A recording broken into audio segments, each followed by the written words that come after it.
ಎಲ್ಲರಿಗೂ ನಮಸ್ಕಾರ. ಸರೋಜ ಕಿಚನ್ಗೆ ಸ್ವಾಗತ. ನೀವು ನೋಡ್ತಾ ಇರೋದು ಕಡಲೆಬೇಳೆ ಹೋಳಿಗೆ ಅಥವಾ ಒಬ್ಬಟ್ಟು ಹೇಗೆ ಮಾಡೋದಂತ ನೋಡೋಣ.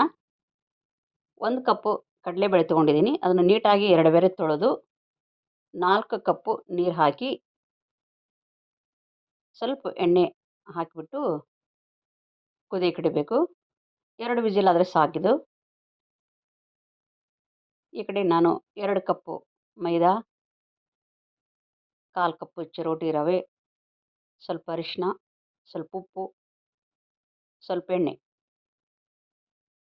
ಹಾಕಿಬಿಟ್ಟು ನೀಟಾಗಿ ಕಲಸ್ಕೊಳ್ಬೇಕು. ಆಲ್ರೆಡಿ ನಾನು ಹೋಳಿಗೆ ಹಿಟ್ಟು ಹೇಗೆ ನಾದ್ಕೊಳ್ಳೋದು ಅಂತ ಒಂದು ವಿಡಿಯೋ ಮಾಡಿ ಹಾಕಿದ್ದೀನಿ, ನೀವು ನೋಡಿರ್ಬೋದು.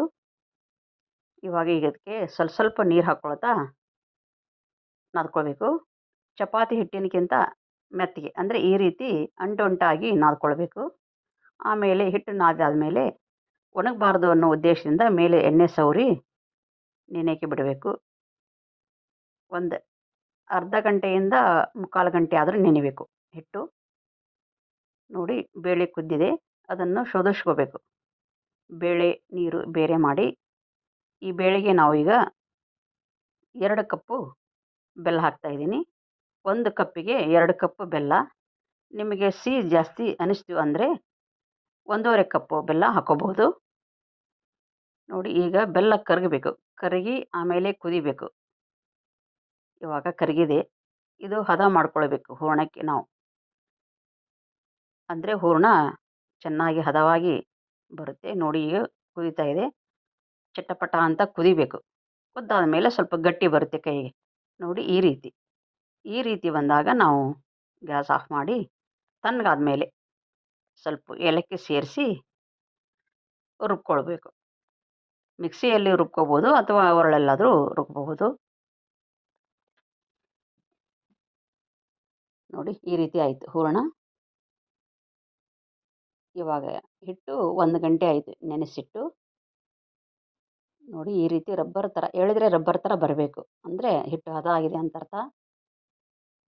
ನಾವು ಹೋಳಿಗೆ ಮಾಡೋಕ್ಕೆ ನೀವು ಪ್ಲಾಸ್ಟಿಕ್ ಕವರು, ಬಟರ್ ಪೇಪರ್ ಏನಾದ್ರು ತೊಗೊಳ್ಬೋದು. ನಮ್ಮಲ್ಲಿ ನಾವು ತಗಡಂತ ಇರುತ್ತೆ, ಇದರಲ್ಲೇ ಮಾಡ್ತೀವಿ.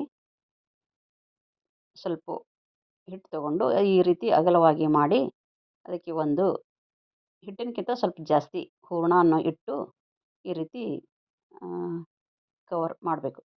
ತುಂಬಿಕೊಂಡು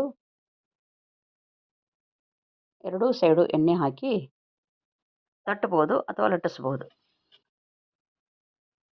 ಆಮೇಲೆ ಒಲೆ ಮೇಲೆ ಎಣ್ಣೆ ಹಾಕಿ, ತವ ಆಲ್ರೆಡಿ ಕಾದಿದೆ, ಹಾಕಿಬಿಟ್ಟು 2 ಕಡೆ ತುಪ್ಪ ಹಾಕ್ಬೋದು ಅಥವಾ ಎಣ್ಣೆ ಹಾಕ್ಬೋದು. ಹಾಕಿಬಿಟ್ಟು 2 ಸೈಡು ನೀಟಾಗಿ ಬೆಂದಿಸ್ಬೇಕು. ಹಸಿ ಬಿಸಿ ಆಗಬಾರ್ದು, ಹೋಳಿಗೆ ಕಪ್ಪು ಆಗಬಾರ್ದು, ಆ ರೀತಿ ಬೆಂದಿಸ್ಬೇಕು.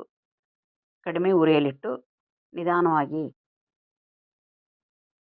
ಬೆಂದಿಸಿದರೆ ತುಪ್ಪ ಹಾಕ್ಕೊಂಡು ತಿಂದರೆ ಅಮೃತಕ್ಕೆ ಸಮ ಅಂತಲೇ ಹೇಳ್ಬೋದು.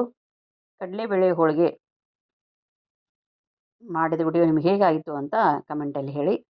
ನೋಡಿ, ಈ ವಿಡಿಯೋ ನಿಮ್ಗೆ ಇಷ್ಟ ಆಗಿದೆ ಅಂದ್ಕೊಂಡಿದ್ದೀನಿ. ಇಷ್ಟ ಆಗಿದ್ದರೆ ಲೈಕ್ ಮಾಡಿ, ಶೇರ್ ಮಾಡಿ, ಪ್ಲೀಸ್ ಸಬ್ಸ್ಕ್ರೈಬ್ ಮಾಡಿ. Thank you.